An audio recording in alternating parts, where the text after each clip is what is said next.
Hey sophomores, so you are finally watching the last lecture guided video for WSS, the end of part 2 and part 3. So we finally made it, yay. So I hope that you enjoyed, or at least were, I don't know if the word enjoy is the best word to use, but I hope that you were able to appreciate this different perspective for Jane Eyre. It might have changed a lot of things for you regarding your feelings towards Rochester. I definitely know it's changed my feelings towards Rochester, but I think at the end of the day, in terms of just one big takeaway is just the understanding that everyone has a perspective and that everyone's reality is different. And I think that's one of the main things that you can kind of see from this novel. Like, you can have the same narrative, but told by 10 different people, and you'll get 10 different versions. And I think that's something that we should always think about just in general when we think about life. Okay, so let's get started and finish this off. Okay, so pages 150, I'm moving over here. Oh God, let me shift over, sorry. I knocked over everything before when I was filming the first time, so I'm trying to fix this. Okay, so the pages 150 and 156 is the last part of part 2, and we are still in Rochester's point of view. And at this point, Rochester and Antoinette are waiting to leave to ride down from Granbois, their residence of this entire time, out to the sea. And so one thing that I want you to understand is that Rochester is now taking Antoinette to England. In pages 148 to 150, the few pages before, he was going to just make the decision to leave Granbois and go to a different town in Jamaica. He was just going to start over, hire new servants, make sure that no one talked about his life, all the scandal, everything. But he realizes that essentially going somewhere else in Jamaica wasn't going to change anything. People would still gossip, people would still know. So here he is deciding, I'm going to pick up and completely change location and go back to England in the hopes of getting away from gossip, getting away from scandal, and, as you know, starting over and finding a new life. So things that I want you to kind of track and notice is, 1, Antoinette's face and body language while they're waiting. Rochester looks at her on page 151 and makes note of her expression. What expression does she have, if she has any? And that's important to be mindful of. As in the previous 2 pages, right before, Rochester's state of mind is very, very, very distressed. And it's actually very confusing. I think if you read pages 150 to 154, it's very back and forth. There are a lot of moments where he hears Christophine's voice, he hears Antoinette singing, and so here he's still trying to make sense of how he feels about everything, and so make note of that. And so one thing that he does is when he looks back at Granbois on page 151, he looks back at the house and notes it and surprisingly feels sad and sorry for it, because this little house, it's not that little, but this house, in contrast with the forest around it. And here we see, again, this reaffirmation of this idea that Rochester has always viewed the forest, but really more importantly, Jamaica itself, his landscape, his setting, and also the people around him as this hostile entity, that it was never his friend, that it was always different and strange and alien and always an enemy. And he says that to the house. He says, I'm so sorry for you, house. You were never going to make it out. You were by the forest. What did you expect? And so you see this again, throughout all part 2, Rochester has always viewed, the forest as this other. He reminisces about Antoinette and kind of remembers how she used to sing to him and what she used to talk about. And at one point, he almost weakens his resolve and gives in and is about to say, I'm sorry, this is a mistake. Let's go back to where we were. But then he looks at her on 154 and looks at her eyes and notes her hatred for him. And in that moment, he again eventually denies all feelings but hatred. And so if you look at that part, he says, I knew what I would say. I've made a terrible mistake. Forgive me. I said it looking at her, seeing the hatred in her eyes, and feeling my own hate spring up to meet it. Again, the giddy change, the remembering, the sickening swing back to hate. And a little further down, he says, you hate me and I hate you. We'll see who hates best. But first I will destroy your hatred now. My hate is colder, stronger, and you'll have no hate to warm yourself. You will have nothing. And so here, finally, his distress, his confusion, his, anything that he could have held for her is gone, except for this cold hatred. And I don't know if the word is love, but I think it's very interesting that it's his cold hatred versus her fiery, hot hatred. Mm-hmm. There's an incident with a nameless boy, and so there's a little bit of irony there, and you had to reread it because I think it was a little confusing. One, this nameless boy is crying. Why is he crying? Rochester asks this, and he asks, why does he cry? And Antoinette gives him the answer. And I guess consider how Rochester has felt about his place throughout all of part 2 and what he's always sought from his father, what he's essentially sought from the people around him. And I guess in this moment, this incident, why is it ironic? One of the last things on the page 155 is noting the interactions of Baptiste with Rochester and also with Antoinette. At the bottom of 155, it talks and discusses about Rochester's goodbye to Baptiste, and that was all. I said goodbye to Baptiste. He bowed stiffly, unwillingly, and muttered.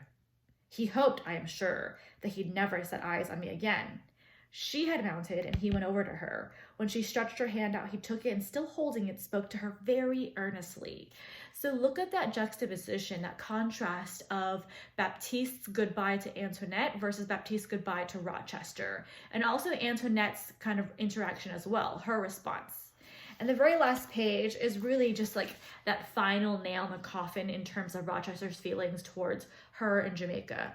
I was tired of these people. I disliked their laughter and their tears, their flattery and envy, conceit and deceit, and I hated the place. I hated the mountains and the hills, the rivers and the rain. I hated the sunsets of whatever color. I hated its beauty and its magic and a secret I would never know. That repetition of that parallel structure really just nails down his final feelings of alienation, exhaustion, just he's given up on everything there and is ready to leave. And that's kind of the end of part 2.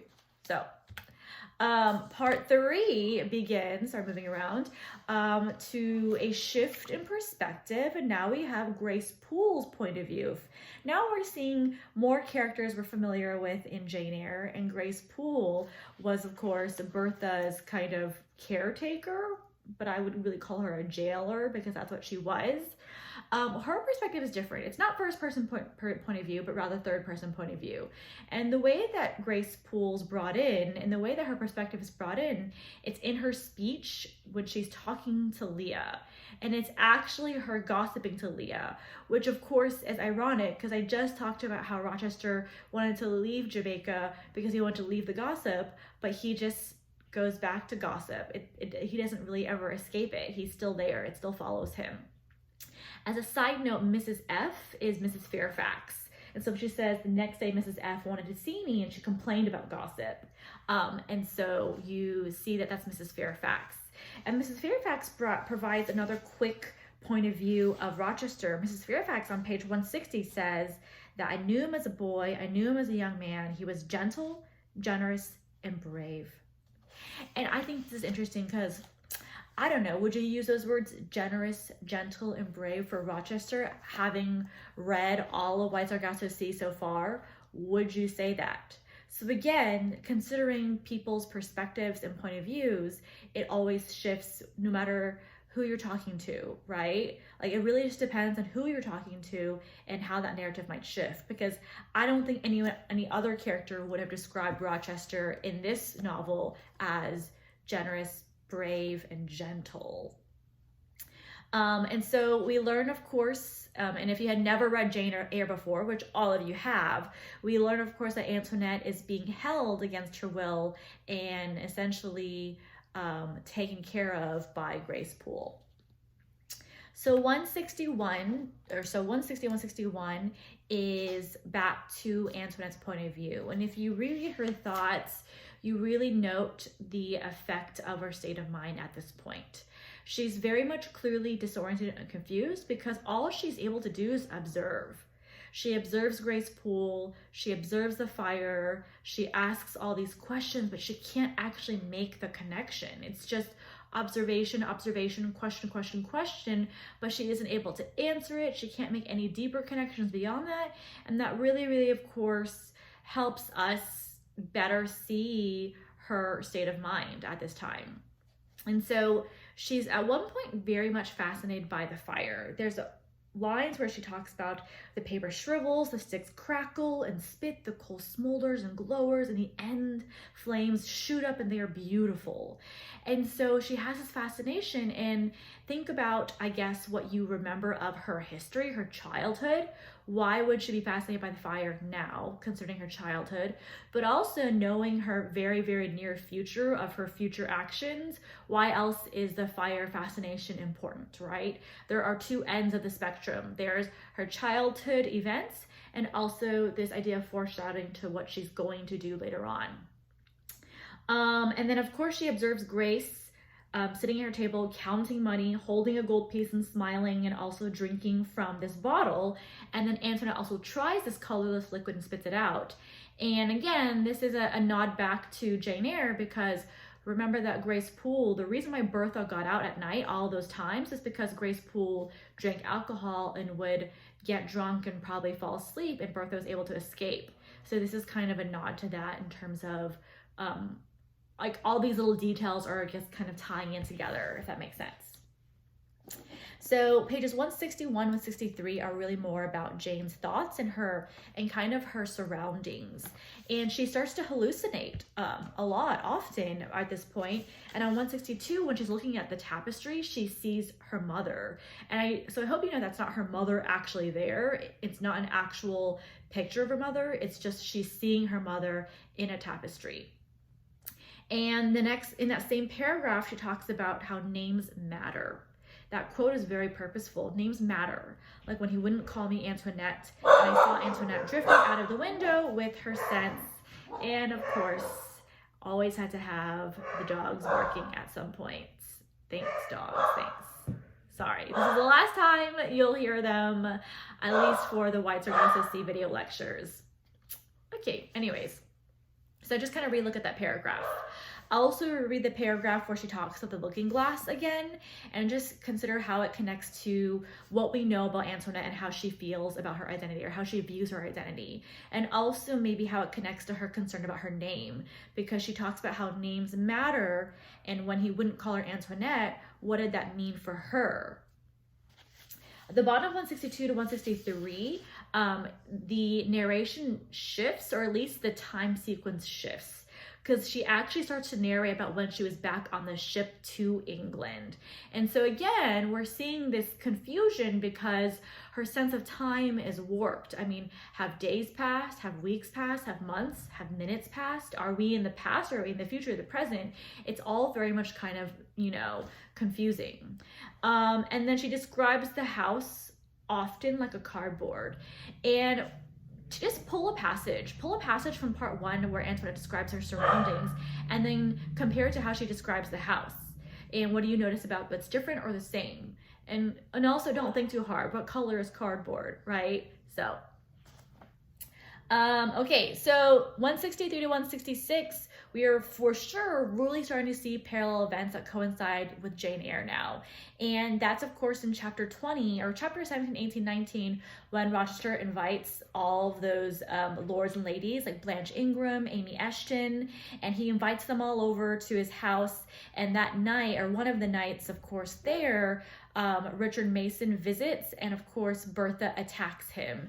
And so pages 163 to 166 is that event. It is chapter 20, because Antoinette wakes up and she's confused because she's achy because her wrists are red, and Grace is like, do you know what you did?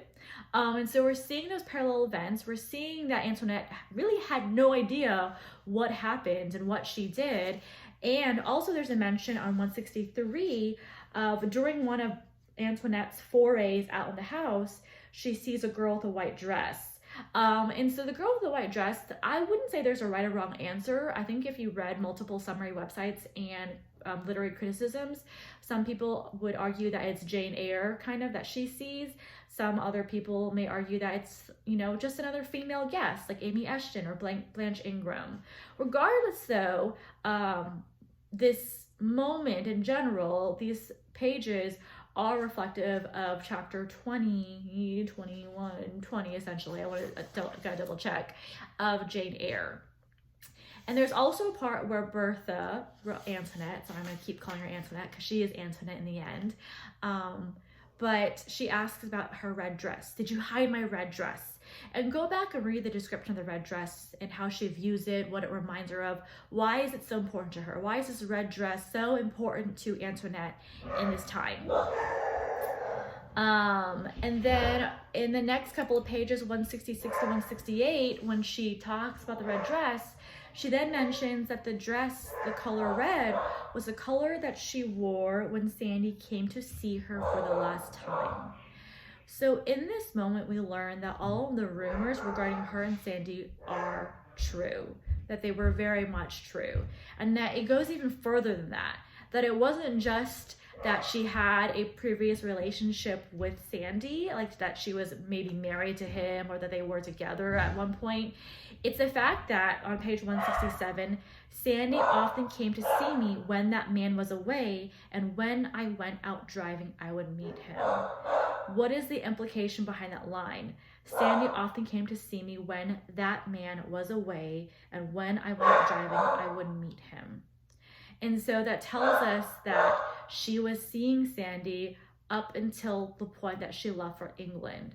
That means throughout her marriage to Rochester. Now, does this change anything? Does that mean she's wrong? Or that he's wrong? Or that he's right? No, I don't think it changes that much at all. But it is interesting to note that we are now learning now that there was truth to some of what other people were saying. So then you have to wonder whose truth is true. And the fact that the servants knew, but no one said anything, which shows their loyalty to her. Oh gosh, okay, I have to try to take care of my dog real fast. Penny, I'm so sorry. I hope that you can hear me more clearly than you hear her. I'm not gonna check this in my edits. I'm just gonna keep rolling with it. And so consider that. Consider the red symbolism that still is continuing to be built up because she keeps holding the dress, and that she looks at the dress and she looks at the fire and she looks at the dress and she looks at the fire. And then finally on 168, but I looked at the dress on the floor and it was as if the fire had spread across the room. It was beautiful and it reminded me of something I must do. I'll remember, I thought. I'll remember quite soon now. And so consider, I guess, what that means and how that contributes to Antoinette's state of mind.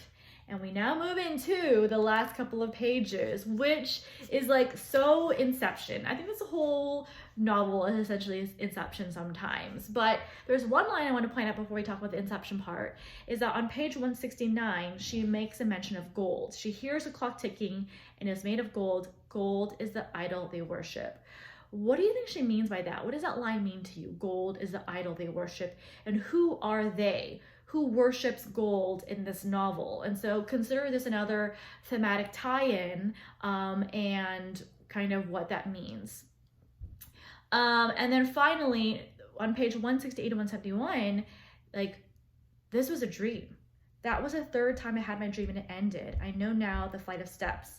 All of it when she goes to the house, when she goes to the rooms, when the candles are falling and she's pushing them over and she's going through the house, all of it was a dream. But throughout all of this, she starts to waver in and out of her consciousness in terms of what she's aware of, and she starts to dream about different images from her childhood. And so on page 169, she's seeing Aunt Clara's room. She is seeing a mirror with herself on page 169. On 170, she is seeing and talking to Christophine. She's hearing shouting. She's seeing bamboo. She's seeing Aunt Clara's patchwork and colors and the plants and all these old things. Off, and I don't even know what that's gonna look like. And Penny's barking. This is a terrible video. I'm so sorry that my videos have progressively probably gotten worse and worse and worse. I apologize. But you're seeing all these images, and make a list of it. This is probably a really good page for blackout poetry if you happen to be doing that, but it's okay if you weren't. But just going through it, she like sees Coco in her head, or she sees Coco. She hears someone yelling, Bertha, Bertha. She sees Tia at the end. Tia's like beckoning to her, and then she kind of leaps and she hears screaming, but then she wakes up. Last paragraph. Jumped and woke. Grace Poole was sitting at the table, but she'd heard the scream too, for she said, what was that? All of that was a dream. And the last couple of lines, now at last I know why I was brought. Okay, so I have to re-record like the last couple of moments of the novel because I ran out of storage, because I don't have enough space because I've been taking too many videos. I had to go back and delete like a bajillion videos of myself, which is terribly awkward, and now I'm rambling. So let's just kind of, I'm literally in the last paragraph, like quite literally the last paragraph, but essentially we realized that all page of 168 up to 171 was a dream. She essentially dreamed her burning down the Thornfield mansion, and the last few lines you realize what her intentions are going to be when she actually wakes up and gets up, and she says that. She goes, now at last I know why I was brought here and what I have to do. And so the novel ends actually before she physically does anything in real life in terms of burning down Thornfield Mansion. And so that's kind of the end of the novel. And very much so, there's a lot of layers to it and complexity. And not only that, I think that as you read, you realize it gets more confusing. Or maybe you're confused from page one, and that's fine. But it definitely gets more confusing as the novel progresses, and I think that's purposeful. It does take a couple of rereads and maybe some spark notes and schmoops and lit charts here and there to help you out in terms of understanding, but I think the whole purpose of the confusion and the disjointed narrative is it's purposeful, right? So okay, I don't know how I feel with this lecture, but I'm just gonna go with it. I hope that you enjoy the project. I'm really excited to see what you all have to show me at the end of this week, and email me if you need me. And I guess this is the last lecture for now. Maybe I'll post another video later if I'm getting like less and less views, and I don't know if it's because y'all just are tired of it, or if my videos are getting worse because I'm getting tired of it, or what. But yeah, it went from like 100 views to like 5. So thank you for, being my last viewer. Okay, I appreciate it. All right. I miss you guys as per usual, and hope to see you in real life sometime soon. Goodbye.